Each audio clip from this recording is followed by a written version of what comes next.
आज महाविकास आघाडीने हा निर्णय घेतलाय की आजच्या दिवसासाठी आम्ही जी आमदारांची शपथ असते ती घेतलेली नाहीये, निषेध म्हणून.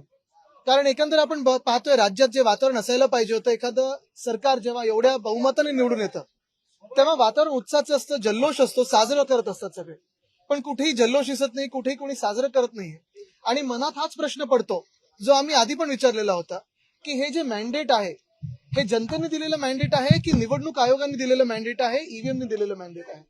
मध्यंतरीच्या काळात आपण पाहिलं असेल, काँग्रेस असेल किंवा आम्ही सगळेच असू, आम्ही वेगळ्या वेगळ्या माध्यमातून निवडणूक आयोगाकडे आमचे प्रश्न उपस्थित केलेले आहेत, जे जनतेच्या मनातले प्रश्न आहेत ते देखील उपस्थित केलेले आहेत. आणि आम्ही राजकीय पक्ष म्हणून जेव्हा असे प्रश्न उपस्थित करतो, तसंच मार्केटवाडी नावाचं जे गाव आहे तिथे देखील स्थानिक जनतेने मॉकपोल मागितला होता.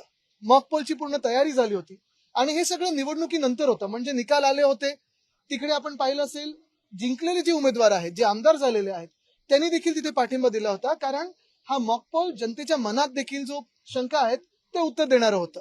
साधारणपणे बॅलेट पेपरवर किती कोण जिंकू शकतं आणि त्याच विरोधात ईव्हीएम वर कसं कोण जिंकू शकतं हे आम्ही अनेकदा दाखवलेलं आहे. मध्यंतरीच्या काळात आम्ही जे पोस्टल बॅलेट ह्याची मतं आणि ईव्हीएमची मतं याच्यातली तफावत देखील दाखवली.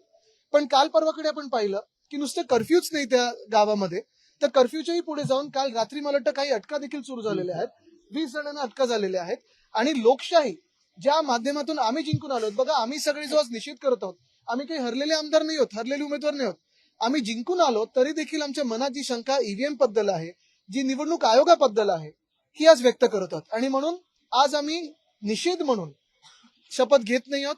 जनतेचा मान राखून, जनतेच्या मनात जे शंका आहेत त्याचा मान राखून आम्ही आज शपथ घेत नाही आहोत.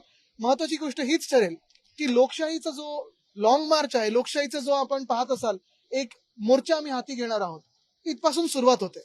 कारण लोकशाही चिरडण्याचं काम आधी देखील होत होतं. आपण पाहिलं असेल 2014 पासून हळूहळू जे चाललेलं आहे, इन्स्टिट्यूशन्स मारण्याचं काम चालू आहे.